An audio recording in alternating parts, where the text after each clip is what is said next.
بسم الله الرحمن الرحيم الحمد لله رب العالمين وصلى الله وسلم وبارك على نبينا محمد وعلى آله وصحبه أجمعين. Beloved brothers and sisters in Islam, we thank Allah subhanahu wa ta'ala for having granted us the opportunity once again to meet here. Yesterday we spoke about some of the signs of the hour and we took an introduction when it comes to this topic.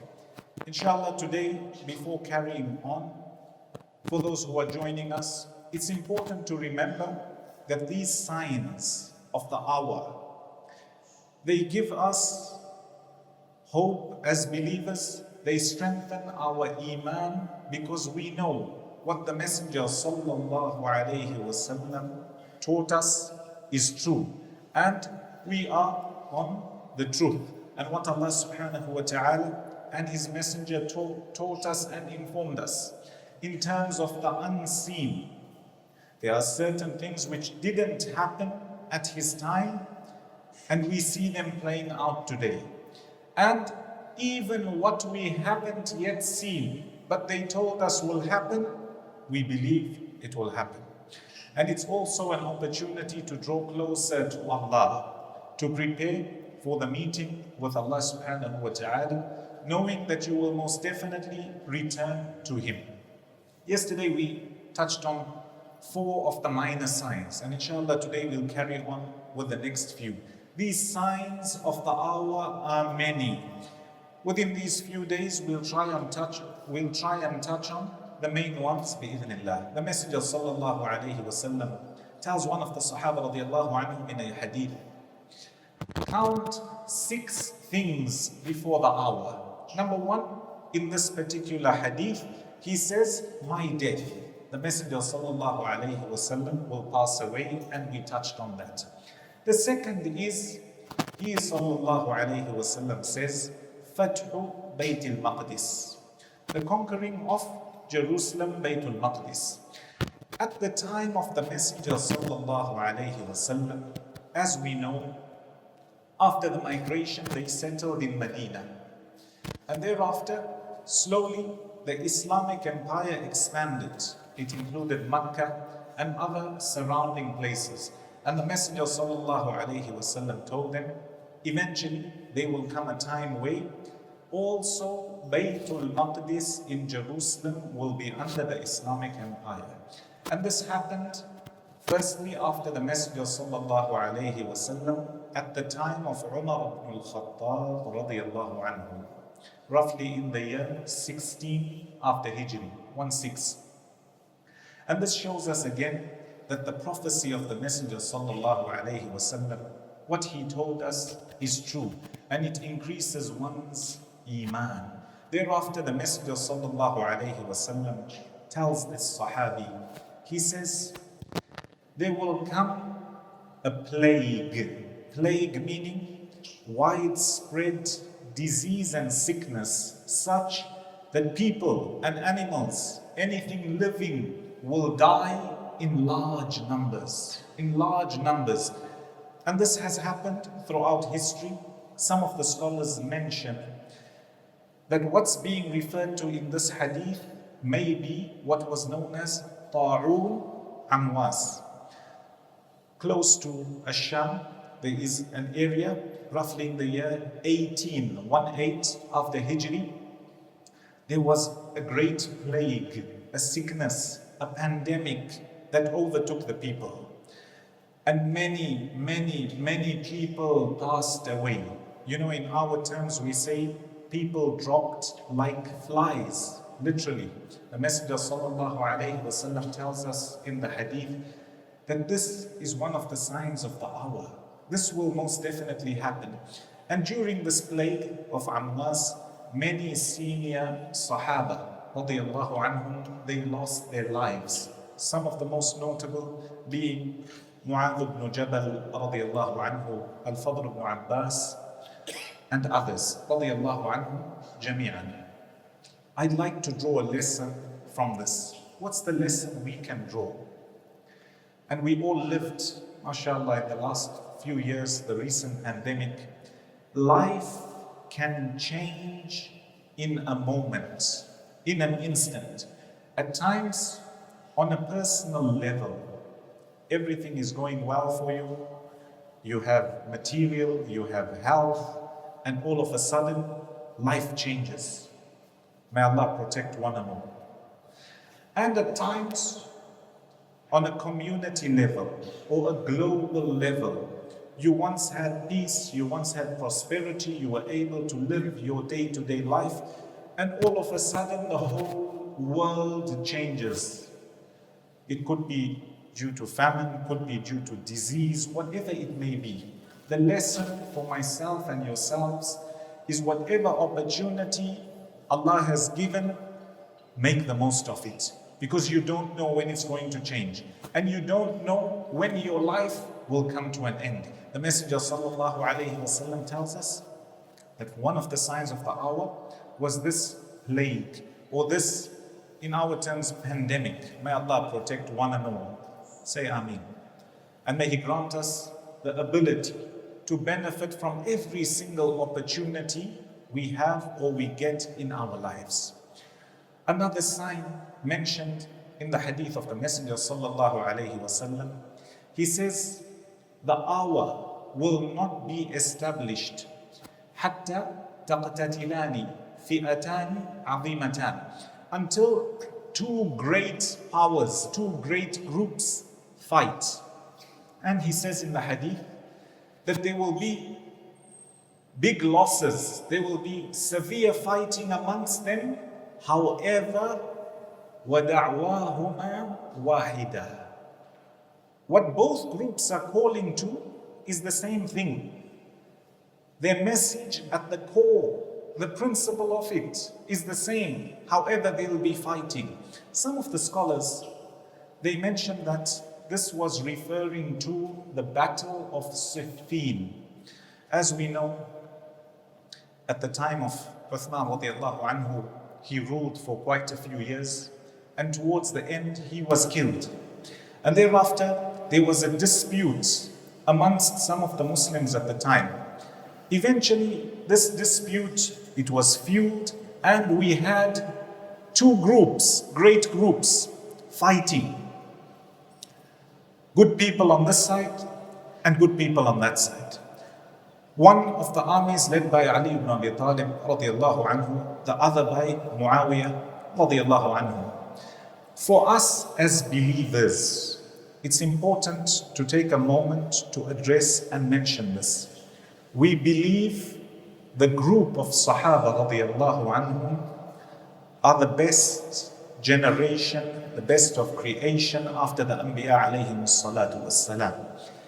In their individual capacities, it's possible for them to make a mistake.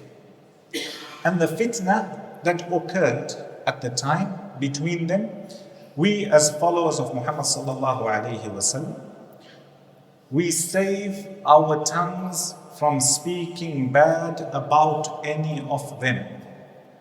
The Khulafa al-Rashidun, Abu Bakr, Umar, Uthman, Ali, radiyallahu anhum jami'an. We praise all of them and we consider them to be our role models.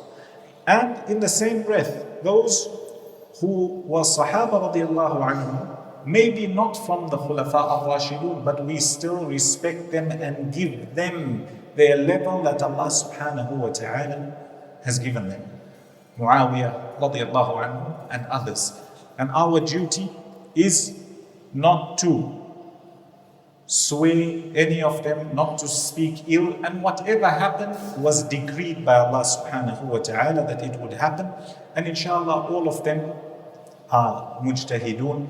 They had their own opinions. There were those who made a mistake and those who didn't. One of the scholars, great scholars, was asked about this fitna, and he mentions, he says, that's a fitna that Allah saved my sword from, meaning I didn't fight in it. So I would like to also save my tongue from it. So the Sahaba radiallahu anhum, all of them we say radiallahu anhum jami'an.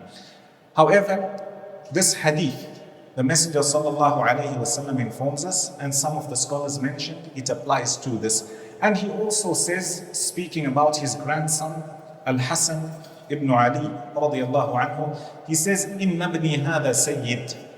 This grandson of mine is a leader, a role model. وَسَيُصْلِحُ اللَّهُ بِهِ بَيْنَ فِئَتَيْنِ عَظِيمَتَيْنِ. And Allah will use him to bring two great groups together that had a difference of opinion. Also, another sign from the signs of Qiyamah is the spread of fitna, trial and tribulation.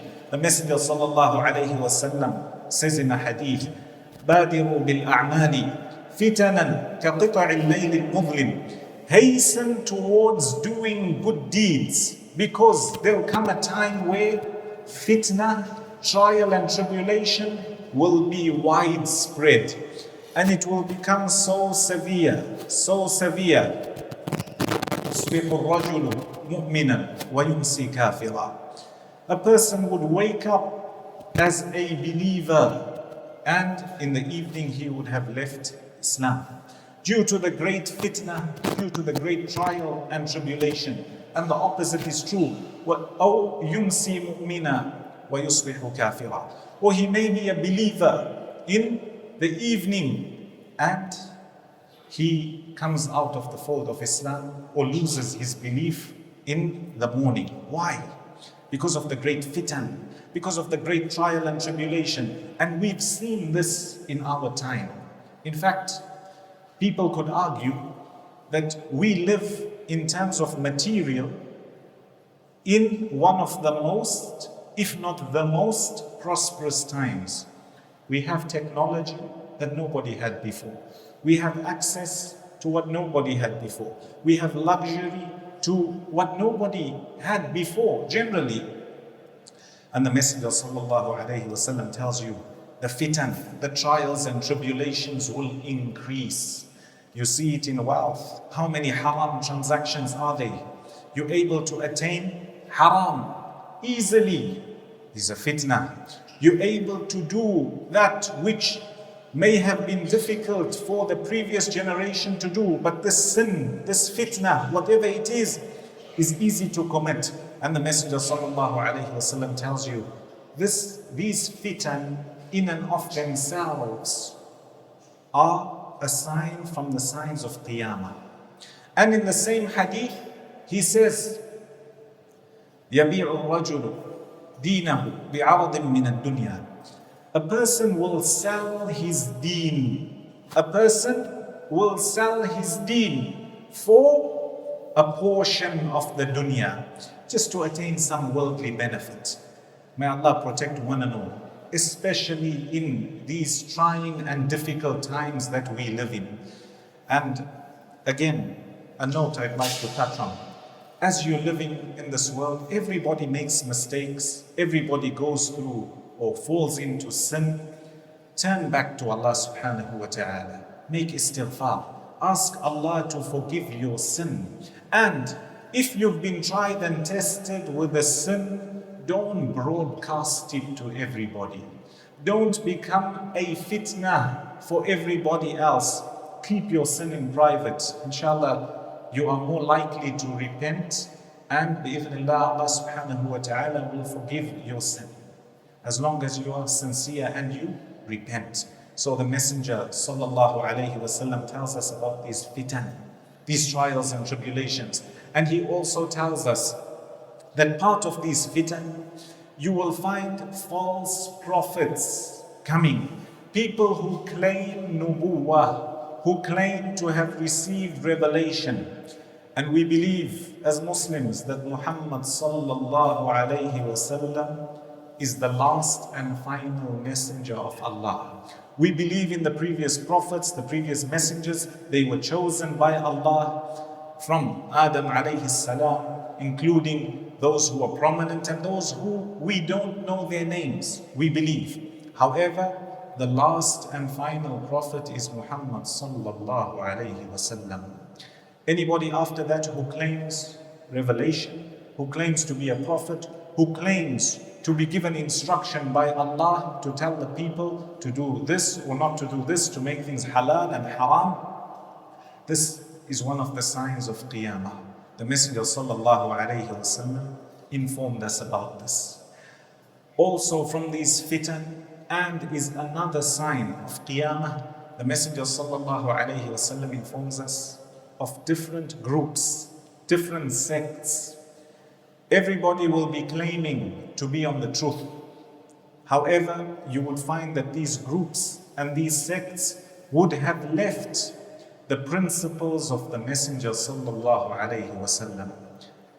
And there are many who have very differing beliefs to what original Islam says. And these sects came about, or they started, at the time of the Khulafa al-Rashidun. So may Allah subhanahu wa ta'ala grant us protection and may He keep us steadfast. All this is to show you that what Rasulullah sallallahu alayhi wasallam informed us about, a lot of it has happened, a lot of it we are seeing, and a lot of it will come, what we've been promised, every single thing that's been told to us. The next signs I want to touch on, they have a mix of difficulty and hardship, as well as goodness, prosperity and safety. As we know, at the time, especially at the times of Jahiliyyah, before Islam, in a lot of places there was no safety. When people would travel, they would easily be robbed. It would be difficult to travel from point A to point B. And the Messenger sallallahu alayhi wasallam tells one of the Sahaba radiallahu anhu in the hadith that from the signs of the hour, or the hour will not be established until you see people who are able to travel from far distances. In some ahadith, he mentions Iraq. In others, he mentions Yemen. He says you'll find a woman who could travel alone all the way to the Kaaba and make tawaf, not fearing anything. In another hadith, a person would be able to travel all the way from the north up to Mecca, and the only thing he or she would fear is losing the road or losing their way. What does this show us? That there will also be prosperity that will spread, peace, tranquility, the ability to travel freely from place to place. And this has happened before, and this is mostly what we witness today. The Messenger sallallahu alayhi wasallam in the same hadith, he informs us that the Arabian Peninsula, you know, Arabia generally is desert. It's very difficult for things to grow. You don't really find flowing rivers. In fact, a lot of people say that in some countries they don't even have flowing rivers on the top. And the Messenger sallallahu alayhi wasallam tells you that from the signs of the hour, or the hour will not be established until this piece of land, until Jaziratul Arab, the Arabian Peninsula, becomes lush. It has meadows, it has greenery. Literally, you would find the climate there changing. And this we have started to witness. In fact, we are witnessing in today's time. The Messenger sallallahu alayhi wasallam informed us about it. Also, in these ahadith, he speaks about the hour not being established until there is a lot of harj. Harj means killing. He mentions so much so that al-qatil la yadri fima qutil. The person killing won't know why they are killing. Walal maqtulu fima qutil. The person being killed won't know why they're being killed. May Allah protect one and all. And this once again we've seen. This has happened and we've seen. May Allah protect one and all. The Messenger sallallahu alayhi wasallam informs us, and these are some of the fitan that we will see and we will witness. The Messenger sallallahu alayhi wasallam, in a long hadith known as Hadith Jibreel, he's asked a few questions by Jibreel alayhi salam, and one of the questions he asks him after saying, inform me about Islam and Iman and Ihsan, he says, أخبرني عن الساعة. Tell me about the hour. When will the hour occur? The Messenger sallallahu alayhi wa sallam says, مَا الْمَسْئُولُ عَنْهَا بِأَعْلَمَ مِنَ السَّائِلِ. The one being asked about it has no more knowledge than the one asking the question. And this shows you that anybody who claims to say the world will end in such and such a year, or there's only 100 years left, or whatever it may be, that is all false. The Messenger sallallahu alayhi wa sallam, who is the best of creation, tells you that as for the hour, I don't know about it. So Jibreel alayhi salam says, فَأَخْبِرْنِي عَنْ أَمَارَاتِهَا. Tell me a little bit about its signs. What are some of the signs of the hour? So the Messenger sallallahu alayhi wa sallam says, أَن تَلِدَ الْأَمَةُ رَبَّتَهَا. You'll find a slave woman giving birth to her boss or the person in charge. The ulama, when explaining this hadith, they have different interpretations. One of them being, you'll find people who were once looked down upon in society, people who were once used as slaves previously, will become the leaders. And some say that this is an indication to show that towards the end of times, things will become upside down. So you found at times there were people before who are considered to be the noble people of society, the elite. And from the signs of the hour, you'll find that this would have shifted completely. Those who were once extremely wealthy, who had a lot of power, they will have nothing. And those who had nothing will be the ones in charge. Not only when it comes to material possession, also when it comes to knowledge. You'll find that previously, knowledge was taken from those who were knowledgeable. And towards the end of time, the people of knowledge, Allah subhanahu wa ta'ala will take them away one by one. They will go quickly. And the only people who will be left amongst the groups who are alive will be those who are ignorant. The Messenger sallallahu alayhi wa sallam says, the people will take ignorant, فَسُئِلُوا. These ignorant people will be asked about questions. Then what will happen? They will give a fatwa. They will give rulings. فَضَلُّوا وَأَضَلُّوا. They themselves would be misguided and they will misguide others. Why? Because from the signs of the end of time is you'll find everything becoming upside down. People who are not deserving will now be in positions where they are not deserving of them. In the same hadith, the Messenger sallallahu alayhi wa sallam says, وَأَن تَرَى الْحُفَاةَ الْعُرَاةَ الْآلَةَ لِعَاءَ الشَّاءِ يَتَطَاوَلُونَ فِي الْبُنْيَانِ.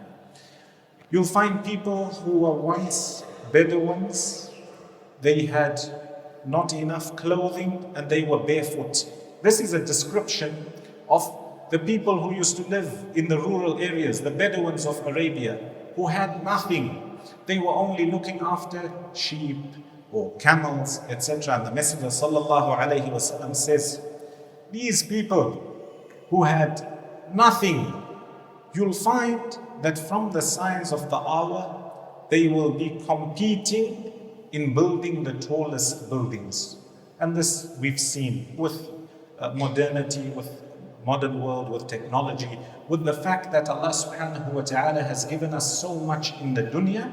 We've seen this. And the Messenger sallallahu alayhi wa sallam, more than 1,400 years ago, he informed us.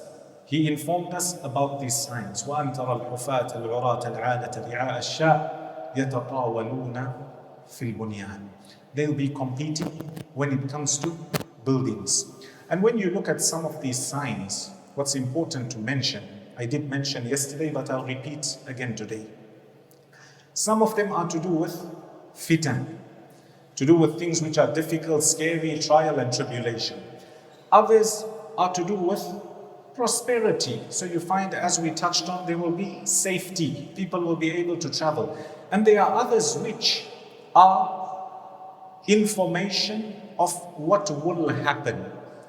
So for example, we've seen it where different buildings come up and people compete for the tallest building. The Messenger sallallahu alayhi wasallam also informs us in the ahadith of the end of times. He says, the people's role models, specifically the Muslims, he says they will change. He says, لَتَتَّبِعُنَّ سَنَنَ مَنْ كَانَ قَبْلَكُمْ. You will most definitely start to follow the footsteps and the ways of the previous nations. Notice this hadith is after the people have been guided. They've been given the sunnah of Rasulullah sallallahu alayhi wasallam. And he says, a different type, in our terms, a different type of culture will creep into you, which is away from Islam. He says, لَتَتَّبِعُنَّ سَنَنَ مَنْ كَانَ قَبْلَكُمْ. You will start to follow the ways of the previous nations. حَذْوَ الْقُذَّةِ بِالْقُذَّةِ, or شِبْرًا بِشِبْرٍ وَذِرَاعًا بِذِرَاعٍ. So much so, you'll be following them so closely. Whatever they do, you'll do. حَتَّى لَوْ دَخَلُوا جُحْرَ ضَبٍّ لَدَخَلْتُمُوهُ. If they had to enter the hole of a lizard, there's a lizard in the Arabian Peninsula that lives in the desert. And it lives in or hides in holes. And these holes are very narrow, very difficult to get in. And the Messenger sallallahu alayhi wasallam says, you'll be so affected by the culture and the way of others, and you will leave or you will stray away from the sunnah. So much so, if this culture had to be extremely difficult to follow, and he gives the example of going into a hole, narrow hole, he says you will follow it. May Allah protect one and all. Especially my message to the youngsters, you have access to a lot of what's online. Whatever is good, benefit from it. You got good knowledge, you got a good skill you can learn, a good talk. However, there are those things which are bad and evil. Stay far away from it. Not only when it comes to what you watch and consume, when it comes to your speech, the way you talk as a Muslim. Today it's become very, in those terms, very cool to swear in every single sentence. So much so those who don't swear are frowned down or looked down upon. And we know that a Muslim is supposed to say that which is best. Allah says, وَقُلْ لِعِبَادِي يَقُولُ الَّتِي هِيَ أَحْسَنُ. Tell my worshippers to say that which is best. Also, when it comes to dress code, for men as well as women, make sure your awrah is covered. What Allah told you to cover and His Messenger, make sure it's covered. The way you are supposed to dress in an exemplary way. In fact, the Messenger sallallahu alayhi wasallam tells us in some ahadith, speaking about how the dress code would decay as the end of times approaches. He says, you'll find a person, or you may find a person, رُبَّ كَاسِيَةٍ فِي الدُّنْيَا. You'll find a person who may be covered in this world, however, عَارِيَةٌ فِي الْآخِرَةِ, naked in the hereafter. Why? Because some of the clothes we wear, even though they are clothes, people wear them in order to reveal, in order to show more, in order to avoid modesty. And the Messenger sallallahu alayhi wasallam tells us that these are some of the signs of the hour. And most definitely we have witnessed them. May Allah protect one and all. The last sign I want to touch on today, again, we've seen it prevalent among society, and it only gets worse. The Messenger sallallahu alayhi wasallam is literally informing us how the morals and ethics in society would degrade, degenerate. People will forget, or people will leave ethics and principle and being upright. One day a man came to the Messenger sallallahu alayhi wasallam and he asks him, O Messenger of Allah, when is the hour When will the hour be established? And the Messenger sallallahu alayhi wasallam tells him, إِذَا ضُيِّعَتِ الْأَمَانَةِ فَانْتَظِرِ السَّاعَةِ. When the trust, when people being upright, when people having proper character and conduct, when people sticking to ethics, honesty, transparency, trustworthiness, when that is lost in society, فَانْتَظِرِ السَّاعَةِ. Wait for the hour. In another hadith, he explains this as being when people who are not deserving of certain positions, they don't have the credentials to fill these positions, completely ignorant, they are given those positions, he says, then wait for the hour.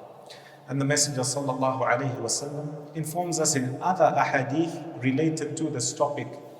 He says the amana, the trust, the honesty, the being upright will be removed from the people bit by bit until you will not know an honest or a trustworthy person. And then it will be mentioned that there is one trustworthy person in a certain place and people would go to him. However, he will be one of the most untrustworthy people. And this we've seen in our day-to-day lives. May Allah protect one and all, especially when it comes to monetary matters. The Messenger sallallahu alayhi wasallam warns us in a hadith. He says, "Man akhadha amwal al-nasi yuridu ada'aha adda Allahu anhu." Whoever takes money from the people, you borrow money sometimes. He says, whoever takes this money and he has the intention of paying it back, Allah will pay it back for him.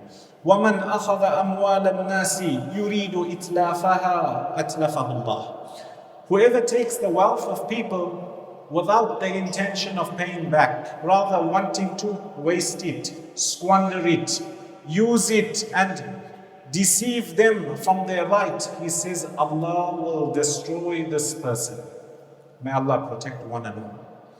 So as you see the fabric of society eroding and you see some of the morals and principles being lost, remember that your duty is to be an upright and honest believer. And as you read through these signs of the hour, you take comfort and solace that definitely by you being a true believer and a good person, you are following what Allah and His Messenger told you to follow. And most definitely, the end result for the believer will be goodness in this world as well as in the next. Inshallah, tomorrow we'll carry on with some of the other signs mentioned, the minor signs. Thereafter we'll move on to the major signs, bi'idhnillah, followed by the actual hour. What happens after the hour, bi'idhnillah. Those few words I ask Allah subhanahu wa ta'ala to bless you all, to grant you all goodness. May He accept our fasting and grant us all the best in this world and the next. Ameen. Sallallahu wa sallam wa baraka ala nabiyyina Muhammad wa ala alihi wa sahbihi ajma'in.